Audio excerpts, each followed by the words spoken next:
Hello, welcome to ज़रा हट के। मुबशर ज़ैदी और वसअतुल्लाह खान का सलाम कबूल कीजिए। ज़रार खुड़ो इस हफ़्ते हमारे साथ नहीं होंगे, नेक्स्ट वीक से होपफुली ज्वाइन कर लेंगे। सबसे पहले हम बात करते हैं मुल्क की मईशत की, जो संभल नहीं रही है, और 30 रुपये पेट्रोल मज़ीद बढ़ा दिया गया था।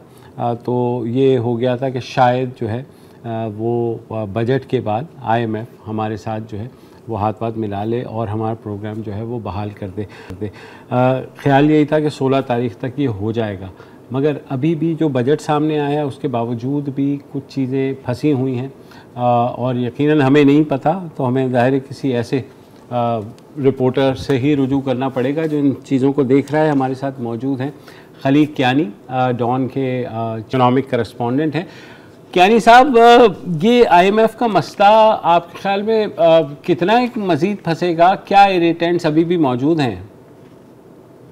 Sir, irritant in a sense ये है कि जो प्रोसीजरल रिक्वायरमेंट्स है वो पूरी करनी है। एक तो जो उनका वो इनकम टैक्स के ऊपर उनका जो पोजीशन है वो उससे पीछे नहीं हट रहा है, और उसके अलावा जो पावर सेक्टर की और पेट्रोलियम सेक्टर की और गैस सेक्टर की जो चीजें आउटस्टैंडिंग है वो एग्री तो हमने किया हुआ है, लेकिन उसकी इम्प्लीमेंटेशन के लिए जो प्रोसेस है वो कंप्लीट नहीं है।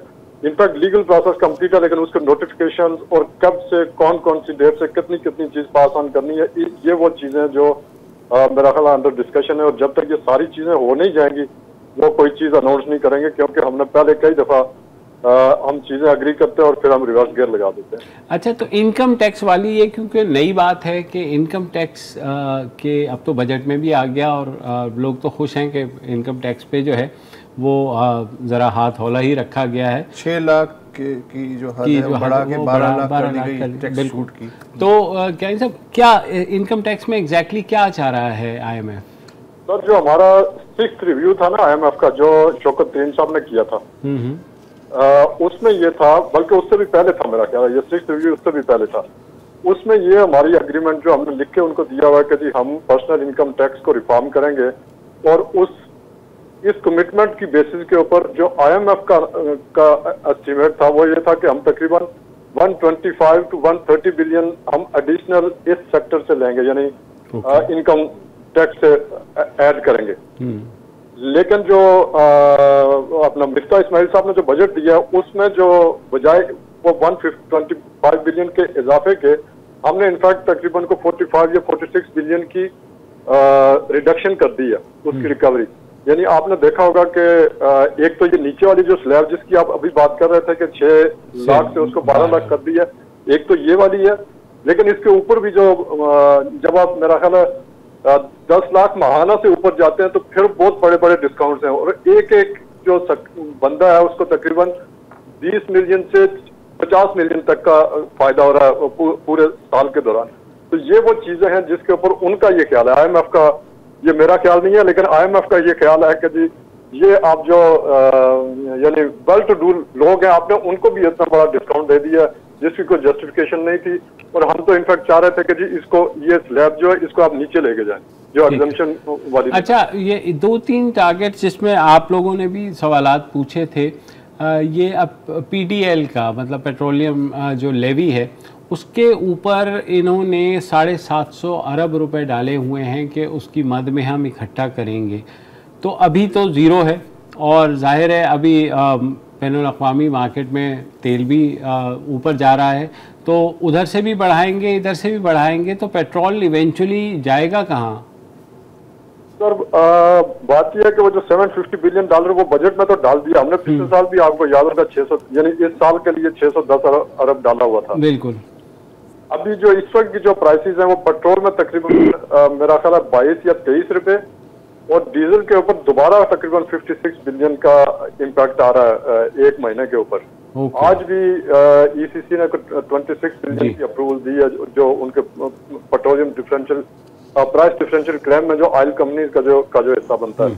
तो यानी एक तो ये होना है, फिर दूसरा उसके ऊपर पेट्रोलियम लेवी वो अगले महीने से, यानी with effect from next fiscal year 1 जुलाई के बाद वाला जो पोर्शन है उसके बाद वो सोचा जाएगा।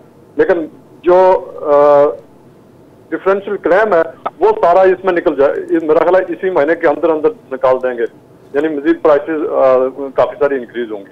अच्छा, मुझे एक लॉजिक ये समझनी है आपसे कि जब इन्हें हर सूरत में IMF से जाना है और उससे छुटकारा नहीं है और उसके हर सूरत में पैसे चाहिए ताकि दूसरे लोग भी जैसे चीन है या बाकी ममालिक हैं या इदारे हैं वो भी अपनी जेब ढीली करें, तो ये जो वहाँ मान के आते हैं फिर उसके बाद बजट में यू टर्न ले लेते हैं या उसको आगे पीछे कर देते हैं, तो ये अपने पाँव पे कुल्हाड़ी मारने का नशा है या क्या है, या उन्हें अब भी गैबी इमदाद की उम्मीद है? मेरा जाती ख्याल ये है कि एक तो मेरा ख्याल उसको तो हम थोड़ा सा छोड़ दें, वो जो अपना इमरान खान साहब ने किया था 28 फरवरी को, वो तो एक अनयूजुअल इवेंट है, वो नॉर्मली नहीं होता। लेकिन अदरवाइज भी जो शौकत तरीन साहब जो डिस्कस करके आए थे उनके साथ, या जो मिफ्ता इस्माइल साहब उनके साथ, मेरा ख्याल है मैं उनको बेनिफिट ऑफ डाउट देता हूं कि वो इन गुड फेथ अपनी तरफ से पूरी कोशिश करते हैं कि जी हम फलां सेक्टर को अगर बचा लें, वो उनको ये डिस्काउंट दिलवा दें, हो सकता है हम ये काम करवा लेंगे। लेकिन जब एंड में पता ये चलता है कि जी कुछ चीजों के ऊपर वो भी इनफैक्ट को गुंजाइश देने की कोशिश कर रहे होते हैं, लेकिन जब हमारा बैकलॉग काफी इकट्ठा हो जाता है ना, तो फिर वो एक एक चीज के ऊपर जो हमने चीज नहीं पूरी की उसको प्रायर एक्शन बनाते हैं, उसको कंडीशन को सख्त करते हैं, और जब तक हम वो करते नहीं है उसके ऊपर वो भी उनको भी पता है कि अब हमारे सब कुछ फंसा हुआ है। अच्छा कियानी साहब, एक बात तो चीन की तरफ से वो जो रोल ओवर और मजीद कर्जा ये हाँ ये जो है ये हम मेरे ख्याल में 1 महीने से तो सुन रहे हैं कि 48 घंटों में आ रहा है, और बात ये भी हुई कि जब तक IMF का ताला नहीं खुलेगा तो शायद ना यहाँ से कोई आए ना सऊदी अरब से कुछ आए। तो इसमें जाना हमने IMF के थ्रू ही है, मतलब प्री कंडीशन है? ये चाइना वाला जो हो रहा है कि हर दफ़ा कहा जाता है बस जी आ गया, अभी अगले दिन आ गया जी, 2 दिन बाद आ गया, तो ये है क्या सिलसिला? देखिए, एक तो चाइना का ये जो 2.4 बिलियन का रोल ओवर है, ये बकौल मिफ्ता इस्माइल साहब के, और मुझे कोई वजह नहीं है कि मैं उनको डाउट करूं, वो कह रहे हैं कि जी हमारे पास उसका लेटर आ गया है। तो बाकी जस्ट एक फॉर्मेलिटी है कि वो कल पैसे आएंगे या परसों पैसे आएंगे। मेरा ख्याल है उनका तो ख्याल था कि जो इसी हफ्ते के अंदर अंदर आ ही जाएंगे। तो एक तो ये है, लेकिन जो ओवरऑल जो हम चाइना से मजीद भी चाहते हैं या बाकी लोगों से चाहते हैं, किसी और दोस्त से या दूसरे वर्ल्ड बैंक ADB वगैरह से, वो सारे भी वर्ल्ड बैंक IMF को ज़ाहिर देख रहे हैं। जब तक IMF का पैकेज नहीं होगा, यहाँ से ओके नहीं होगा, बाकी किसी से पैसे नहीं आएंगे। ये सारी चीजें लिंक है IMF के प्रोग्राम के साथ। अदरवाइज आपको अपनी बुक्स जो वो एक एक इंस्टीट्यूशन को और एक एक लेंडर को खोल के दिखानी पड़ेंगी, जो कि इससे ज्यादा मुश्किल काम है। तो मेरा ख्याल है कि ये जो अपने प्रोसीजर रिक्वायरमेंट्स हैं ये आजकल में पूरी करेंगे, हो सकता है परसों तक चला जाए, लेकिन अब ये कोई ज्यादा लंबा काम नहीं है। अब अभी थोड़ी देर पहले हम पेट्रोलियम की कीमत पे बात कर रहे थे और ये भी बात कर रहे थे कि जुलाई के बाद से लेवी लगेगी, तो उसके बाद एक अंदाज़ा ये भी है, correct me if I am wrong, कि जी पेट्रोल की कीमत 270 से 280 रुपए फ़ी लीटर तक भी जा सकती है तमाम टैक्सेस और लेवीज़ लगाने के बाद। ये तो चले कुछ दिनों बाद होगा अगर हुआ। उससे पहले ही ये जो हुआ है कि जी नेपरा ने तकरीबन 7.5 रुपये फ़ी यूनिट का इजाफा किया, और फिर जो पिछला महीना बल्कि 2 महीने पहले अप्रैल से अब जो जून में बिल आएगा उसमें अप्रैल और मई का फ्यूल एडजस्टमेंट चार्जेस 3.5 रुपये का फ़ी यूनिट वो भी ऐड होगा।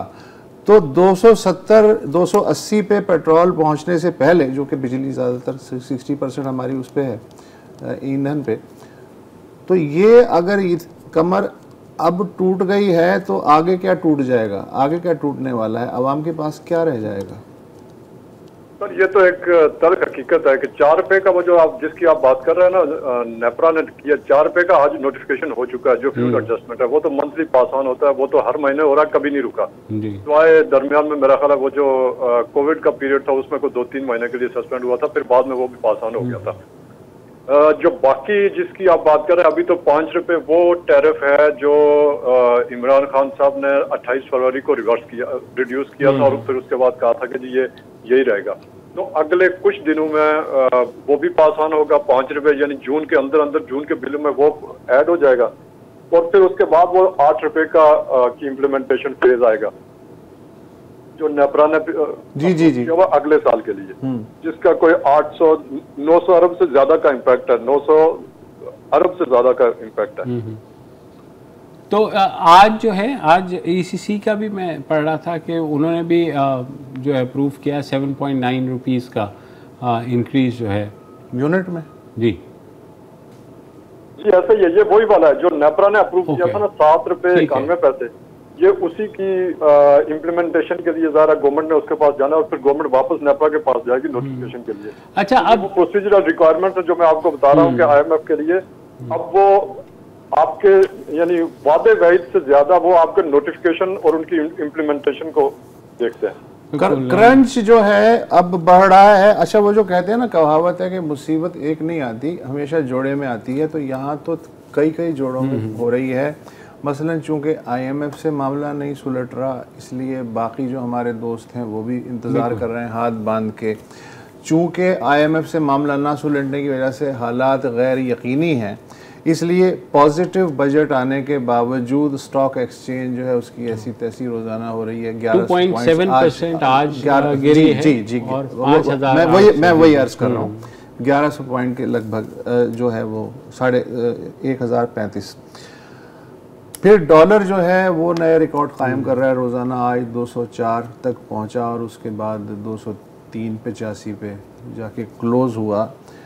ये सारा मिला के क्या मलीदा बनाने वाला है ओवरऑल, मतलब फिगर्स के जंगल से निकाल के हमें बताएं कि ओवरऑल अगले 6 महीने में क्या सिचुएशन होने वाली है? सर बहुत मुश्किल हालात होंगे सारे।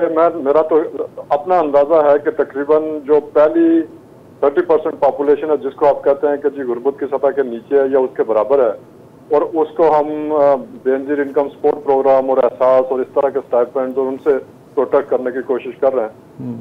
मुझे खदशा है कि अगली जो 20 to 25% की पॉपुलेशन है वो इन 6 महीनों में मुझे लगता है कि अगर परमानेंटली नहीं तो कम से कम इन 6 महीने में गुर्बत की सतह से जरूर नीचे आएगी, और तब तक अगर हालात बेहतर न हुए तो वो कंटिन्यूस प्रोसेस होगा, फिर मजीद लोग गुर्बत के नीचे जाना शुरू हो जाएंगे।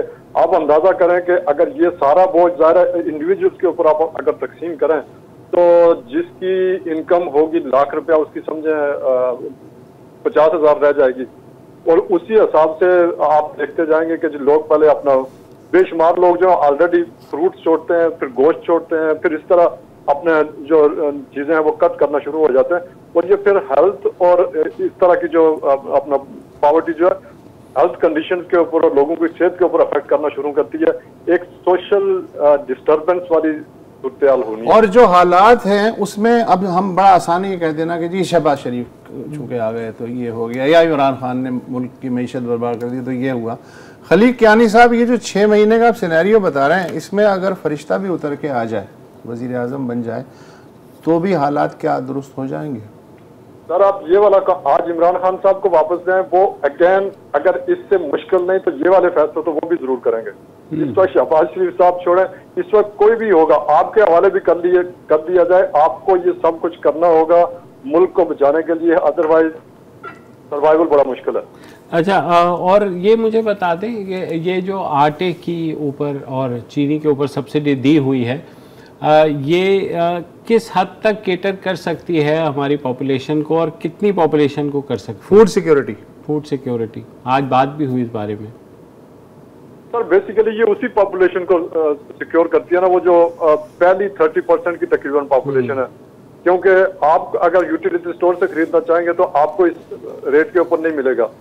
वहाँ वो शनाख्ती कार्ड के साथ आप चीजें लिंक है, और आप वो जो 40 या 42 रुपए पर केजी जो अगर मिलता है वो उन लोगों को मिलता है। मार्केट का रेट अपनी जगह है। तो ये मैं कह रहा हूँ कि 30% जो पॉपुलेशन है उसको तो आप लुक आफ्टर कर रहे हैं। अगले मुझे लगता है कि 6 महीने में, मैंने ये कल मिफ्ता इस्माइल साहब से पूछा भी था कि इन मेजर्स के बाद कितने लोग मजीद को आपको ये स्टाइपेंड देने पड़ेंगे।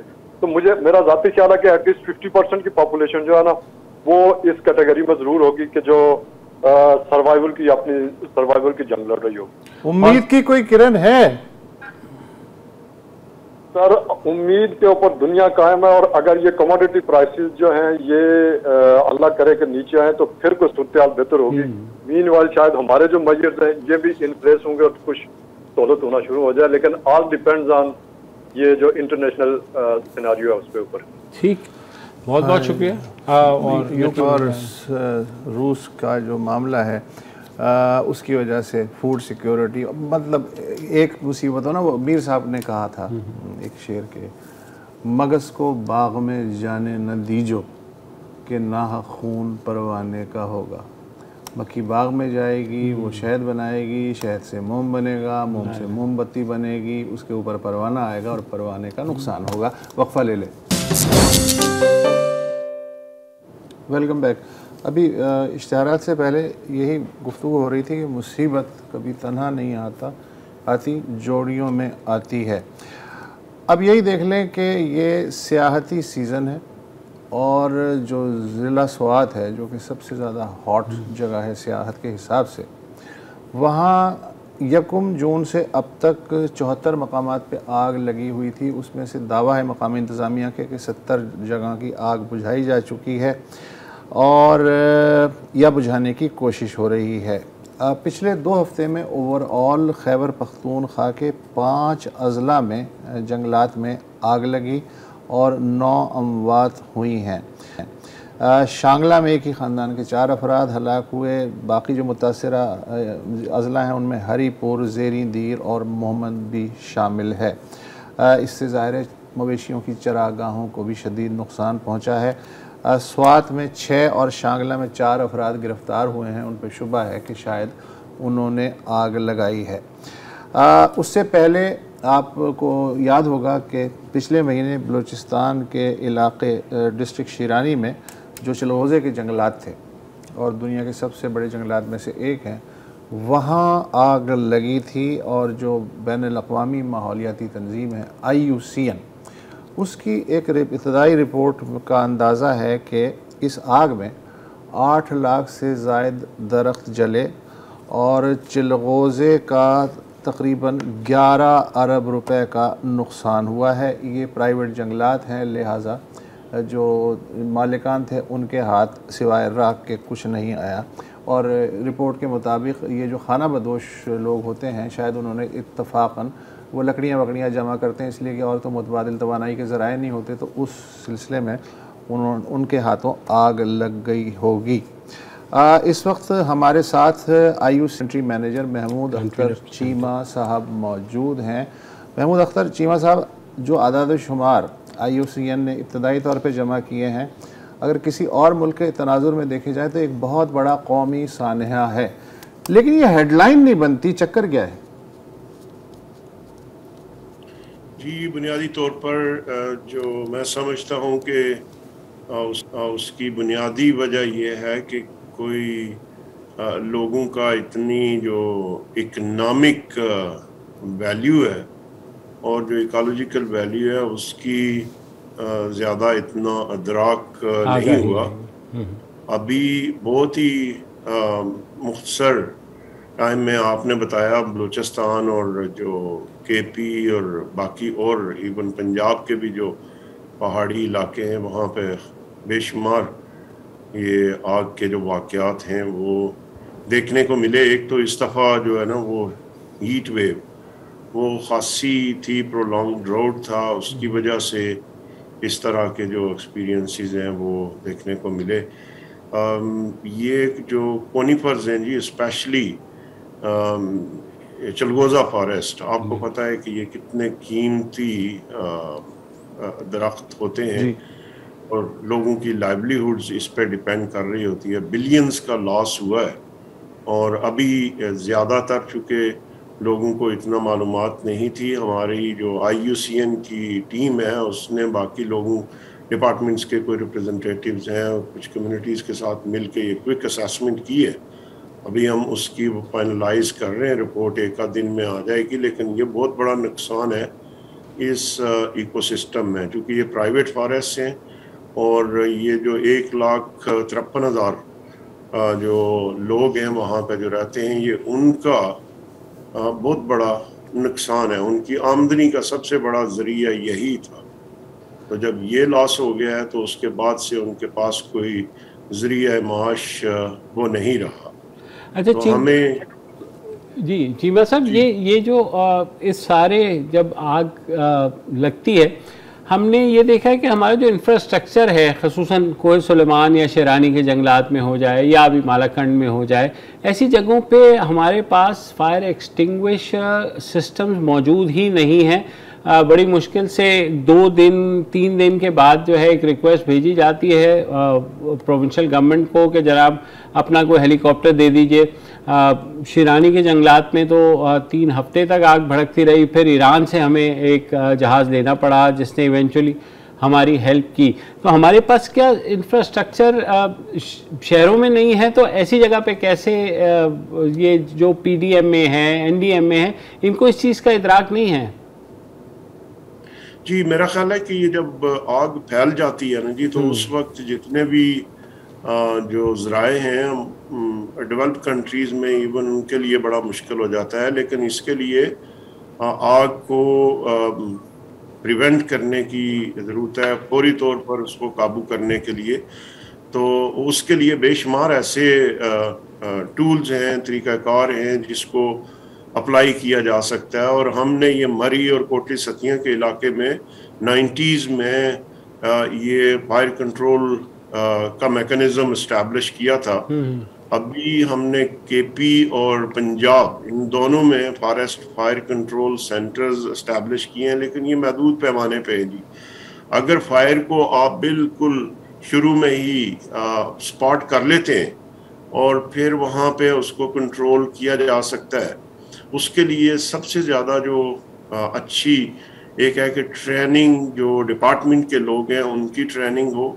हमने कुछ इलाकों में तो ये फायर वॉच टावर्स, बड़े बड़े टावर्स, ताकि वहाँ से स्पॉट हो सके किसी जगह पे वो फौरी तौर पर लोग। दूसरा हमने ये किया था जी कि करना ये चाहिए कि लोकल कम्युनिटीज़ को, ये जो फायर सीज़न है इसके अंदर कम्युनिटीज़ को एंगेज करें, सेलेक्ट कम्युनिटीज़ को, रिप्रेजेंटेटिव्स को।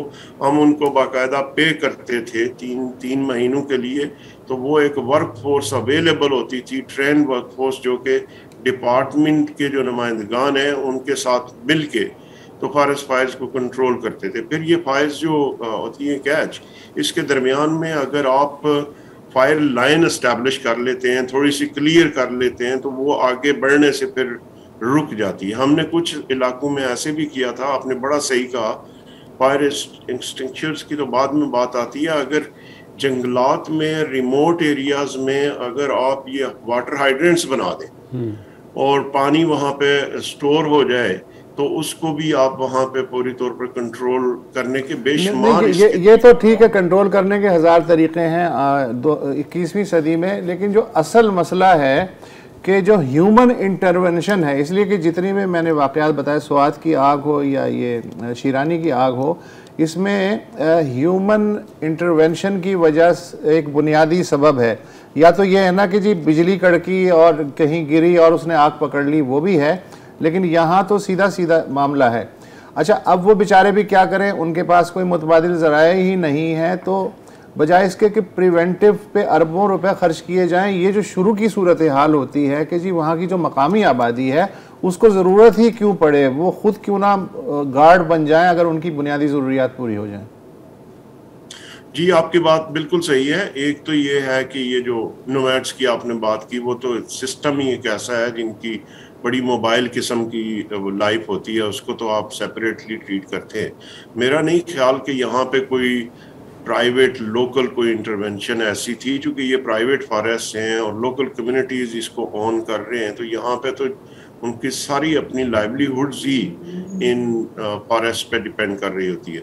किसी दूसरे इकोसिस्टम में आप फिर भी कर सकते हैं कि कहीं पे लोगों को होता है जी कि चारा जो है ना वो मिल जाए, उसकी वजह से थोड़ा सा नई घास आ जाएगी, तो वहाँ पे शायद कुछ इंटरवेंशन हो कि थोड़े इलाके में उसको कंट्रोल कर लेंगे।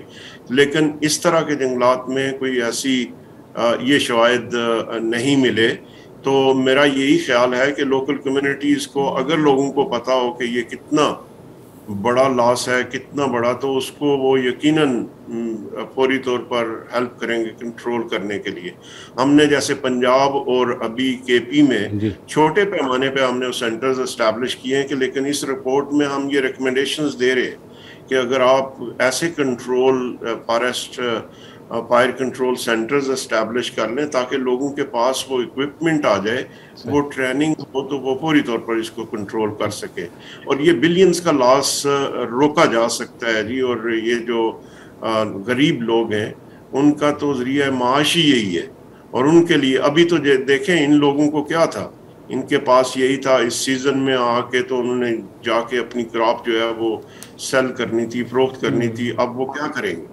ये 2-3 महीने के लिए उनको अगर कोई सपोर्ट फूड के तौर पर मिल जाए, अगर उनको कोई थोड़ी असिस्टेंस मिले कि वो क्रॉप्स में अपनी जो कुछ ज़मीनें जो छोटे मोटे कतात हैं उसमें कुछ कल्टीवेट कर सकें, या अल्टरनेट जो लाइवलीहुड्स की जो सपोर्ट है वो उसके कई तरीके। Thank you so much, thank you Mahmood Akhtar Cheema for your report. जब वो आएगी उसके रिकमेंडेशंस की रोशनी में आगे भी बात करते रहेंगे। एक वक्फा लेते हैं।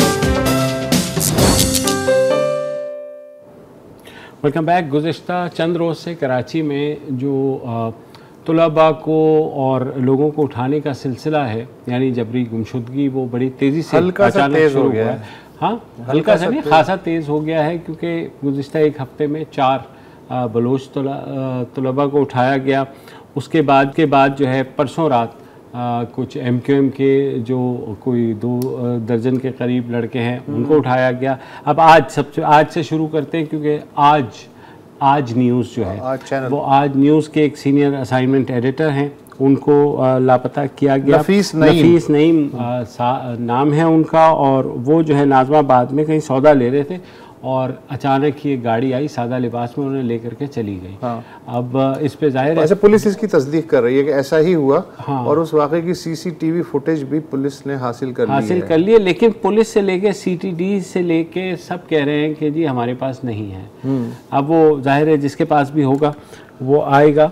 एक और जो मामला कल से चल रहा था कि ये जो बलोच तलबा हैं गमशद हो गए, उसमें डोडा इलाही है और गमशाद बलोच हैं, फिलॉसफी डिपार्टमेंट है कराची यूनिवर्सिटी का, उसमें पढ़ रहे थे। वो भी जाहिर है वो अपनी जो गुलशन में रहते हैं वो तफसील के मुताबिक वो तो वहाँ से वो चुक लिए गए और उनका कुछ पता नहीं चला। तो उनके खिलाफ कल से उनके जो घर वाले हैं और बलोच कुछ एक्टिविस्ट, और बल्कि एक्टिविस्ट भी क्या, उनके सिर्फ घर वाले और उनके साथी जो क्लास फेलोज़ हैं, उन्होंने पहले प्रेस क्लब के बाहर एक मुजाहिरा किया और उसके बाद कल वो जो है सिंध असेंबली के बाहर आके धरना दिया। और मैं ख्याल में को हार्डली 15-20 ख़वातीन होंगी और 10-15 जो है उनके स्टूडेंट्स होंगे। उसमें अवामी वर्कर्स पार्टी नहीं, अवामी वर्कर्स पार्टी के भी वो नहीं थे। ये टोटली इनको कोई मतलब कोई इनके साथ ना कोई सियासी जमात का रुकन था, ना कोई इंसानी हकूक़ का कारकुन था। सब आपको पता है बलोच मामलात में तो आके सब जो है इधर उधर देखना शुरू कर देते। तो ये वहाँ बैठे और आज जो पुलिस ने इनके साथ किया है, क्योंकि कल सिंध का आपको पता है बजट पेश होना है, तो वहाँ से गाड़ियाँ भी गुजरनी हैं, तमाम जो है MPAs वज़रा डिग्नेटरीज वहाँ से गुजरेंगी। तो ये जो है सड़क पे बैठे अब अच्छे तो नहीं लगते। तो पुलिस ने आज ब्रूटली उनको उठा करके सीधा अभी आर्टिलरी थाने में लेकर गए। उनके अंदर रखा हुआ है, उसमें ख़वातीन भी हैं, उसमें बच्चे भी हैं और उसमें उनके क्लास फेलोज़ भी हैं। तो 2 दर्जन से ज़ायद लोग हैं और इनको पुलिस ने जिस तरह मतलब अगर आप फुटेज देख लें जिस तरह उनको घसीटते हुए लेकर के गए, मुझे तो लगा कि शायद पता नहीं ये किसी कहीं फ़लस्तीन कश्मीर की या आजकल जो इंडिया में चल रहा है उस तरह की कोई फुटेज है, लेकिन बाद में पता लगा कि ये कराची है और पाकिस्तान पीपल्स पार्टी जो है जो इंसानी हकूक़ की बहुत बड़ी अलमबरदार है, ये उन्हीं की पुलिस है। आप मेरा ख्याल है गलत गली में सुई ढूंढ रहे हैं। बहरहाल इस वक्त के हालात में यही हो सकता है। एक तो ये बलोचों का स्टूडेंट्स का मसला चल रहा है, दूसरे वो जो नफीस नईम की आपने बात की है, तो सहाफ़ियों में भी गम और गुस्से की लहर जो आमतौर से वाक़या दौड़ती है वो दौड़ गई है। और जो KUJ है उसने कहा है कि ये बड़ी शर्मनाक सूरत हाल है हुकूमत के लिए, और अगर हमारे साथी को बाजियाब नहीं करवाया गया अगले 24 घंटे में तो फिर हम एहतजाज करेंगे पुरजोर तरीके से। इंसानी हकूक़ के कमीशन के जो जनरल सेक्रेटरी हैं हारिस खलील मौजूद हैं। हारिस, आपने HRCP ने तो कंडेमनेशन भी इशू की है, मुजम्मती बयान भी इशू किया। ये जो हो रहा है ये फिनोमेना एक हफ्ते से कराची में ज़ाहिर नोटिसेबल है, और फिर पुलिस की इस तरह उन पर टूट पड़ना, ये क्या है?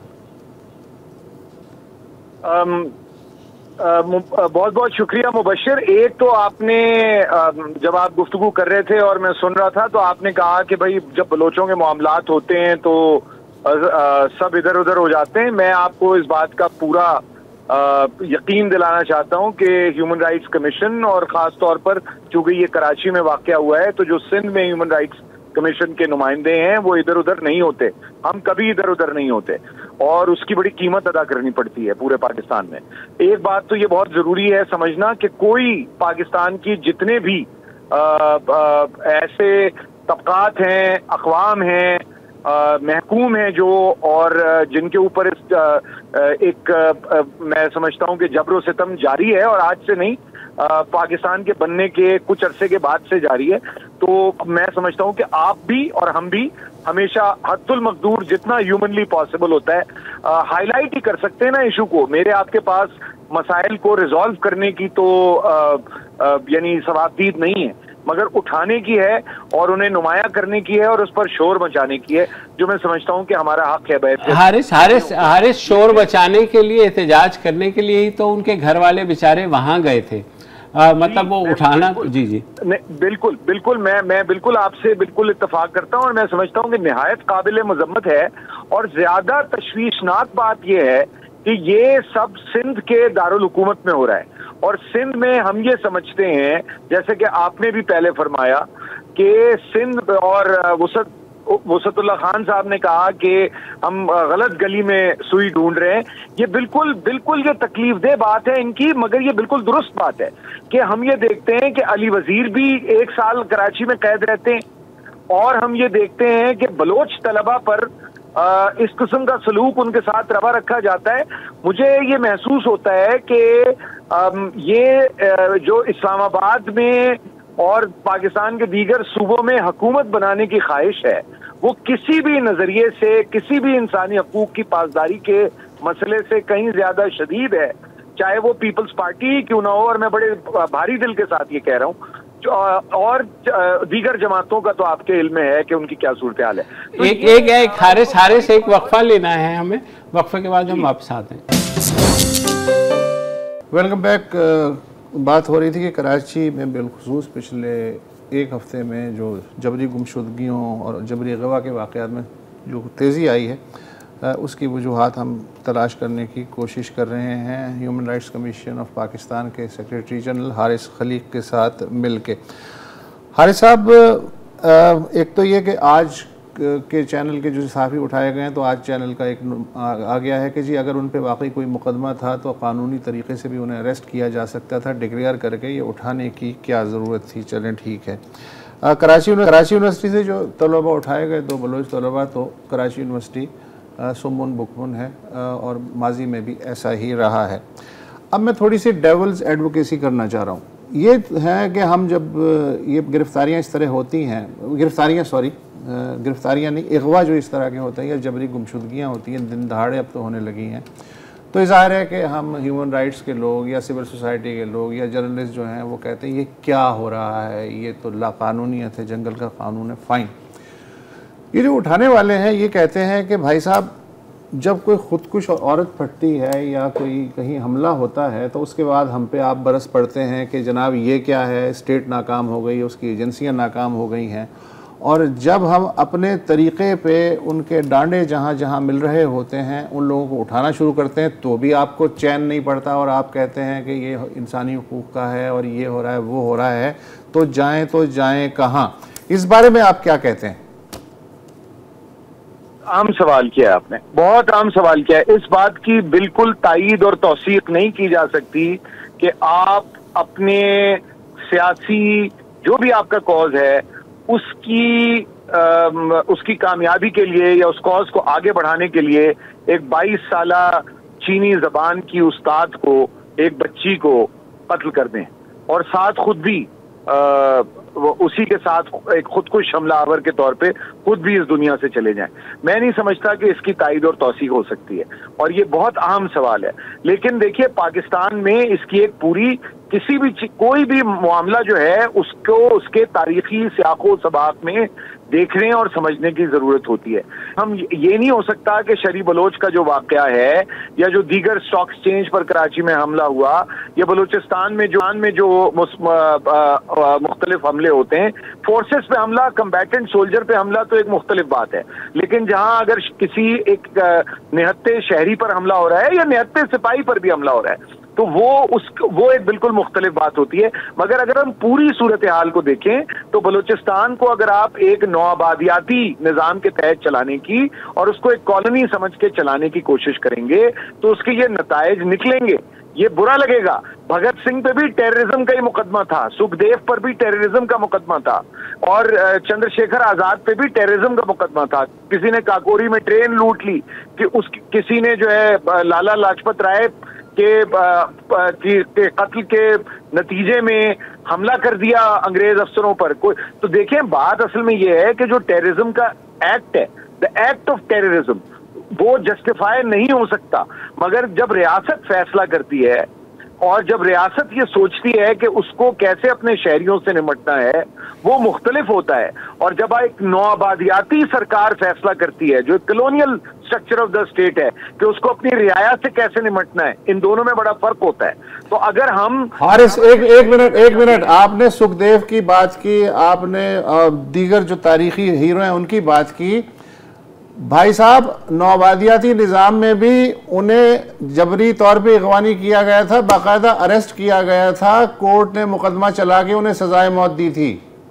तो आप मेरी तायीद कर रहे हैं बात? जी, मैं वही कह रहा हूँ।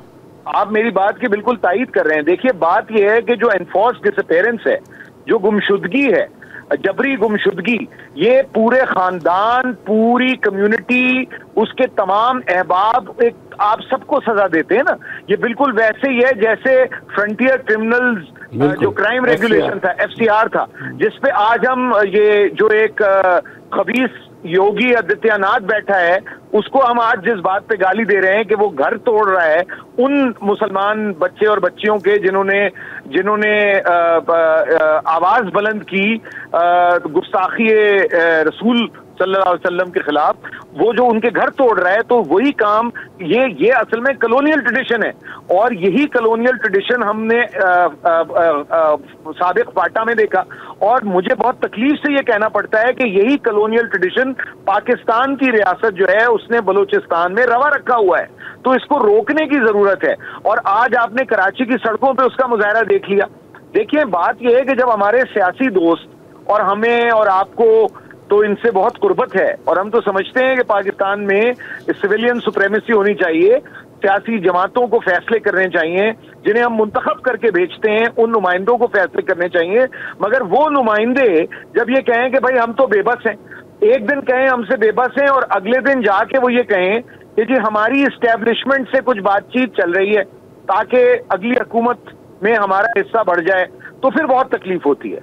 और फिर यही बुनियादी बातें हैं कि आप जब कोलैबोरेटर होते हैं, आप देखें ना, पाकिस्तान में अभी हम जबरी गुमशुदगी की बात कर रहे हैं, जो एक बिल शीरी मजारी साहिबा ने 2018 में पहले दिन से उसका राग अलापना शुरू किया, और ये 2022 है, अब तक कोई 2 महीने पहले तक उनकी हुकूमत थी, कि क्रिमिनलाइज करें इनफोर्स डिसअपेरेंसेस को, उन लोगों को कैफर किरदार तक पहुंचाया जाए जो इसके जिम्मेदार हैं। नहीं हुआ। खलीक, वो तो जो बिल था वो खुद जबरी गुमशुदा हो गया, यानी उसका ड्राफ्ट जो है वो ही पार्लियामान से गायब हो गया, तो सेनेट में पहुंचा तो गायब हो गया। जी बिल्कुल। तो मैं वही कह रहा हूँ ना कि वो upper house of the parliament से बिल जो है जबरी तौर पर गुमशुदा हो गया, तो हम जो एक्चुअल गुमशुदगियों की बात कर रहे हैं। तो क्या कह रहे हैं आप, कहना क्या चाह रहे हैं? यही कहना चाह रहे हैं सारे रले पे ने आपस में? नहीं, बिल्कुल रले ने एक तो बात इसमें इंपॉर्टेंट ये है, देखिए जरा थोड़ी सी मैं 2 बातों की अगर आप मुझे इजाजत दें, मुझे मालूम है कि आपके पास वक्त की तंगी होती है। एक बात यह है कि पूरे पाकिस्तान में जबरी गुमशुदगियां हो रही हैं। अभी एक पंजाबी नेशनल मूवमेंट के लड़के को, वो भी स्टूडेंट है, उसकी उम्र थोड़ी सी ज्यादा थी, मतलब he must be in his early 30s, Cheema को लाहौर से उठा लिया था और वो भी काफी अरसे गायब रहा। उसके बाद जो पश्तून स्टूडेंट्स हैं पंजाब में वो भी गायब। तो अब मतलब है कि बचा कोई नहीं है। यानी ये एक इंपॉर्टेंट बात है कि जो आपका डोमिनेंट नैरेटिव है या किसी फर्द को, मुझे तो कभी कभी लगता है कि किसी एक ताकतवर फर्द से आपकी लड़ाई हो गई तो उसने भी आपके लिए वो ऐसे इम्कानात पैदा कर देगा कि आप जबरी तौर पे गुमशुदा हो जाएं, और कुछ लोग तावान के लिए भी जबरी तौर पे गुमशुदा हो रहे हैं। मतलब ये एक बहुत ही पेचीदा मसला है, इसलिए इसको क्रिमिनलाइज करना जरूरी है।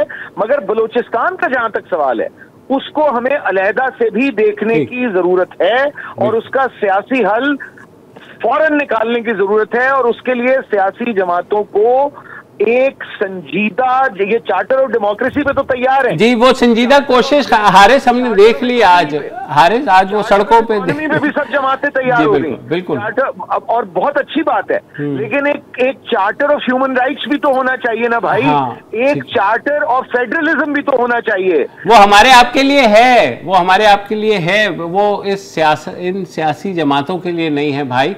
वो जब अपोजिशन में होती है सब चार्टर ऑफ ह्यूमन राइट्स की बात करते हैं, मगर जब हुकूमत में आ जाते हैं तो उसी चार्टर की धज्जियां बिखेरे होते हैं। बहुत शुक्रिया हारिस, थैंक यू। हमारा हो गया है।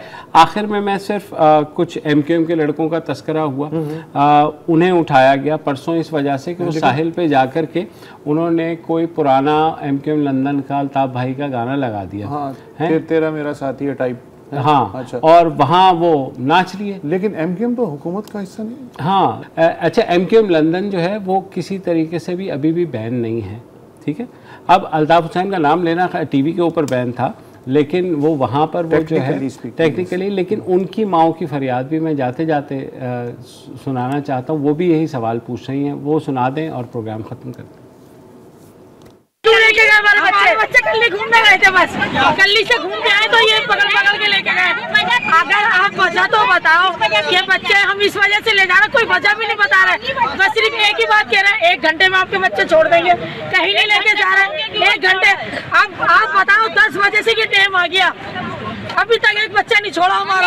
अस्सलाम वालेकुम। अगर आपको हमारे शो पसंद आया है तो प्लीज़ हमारे YouTube चैनल को सब्सक्राइब करें, और अगर मुनासिब समझे तो इस वीडियो को लाइक भी कर लें, तो कोई हर्ज नहीं है, और शेयर भी कर लें और कमेंट भी कर दें जी, वरना वो सब ऐसे ही लिखते रहेंगे। और ये जो दोनों कह रहे हैं ये कर लें जी प्लीज़, नहीं तो हमें भी घर जाना है, मैं आपके कंप्यूटर में नहीं रहना 24 घंटे। सही बात।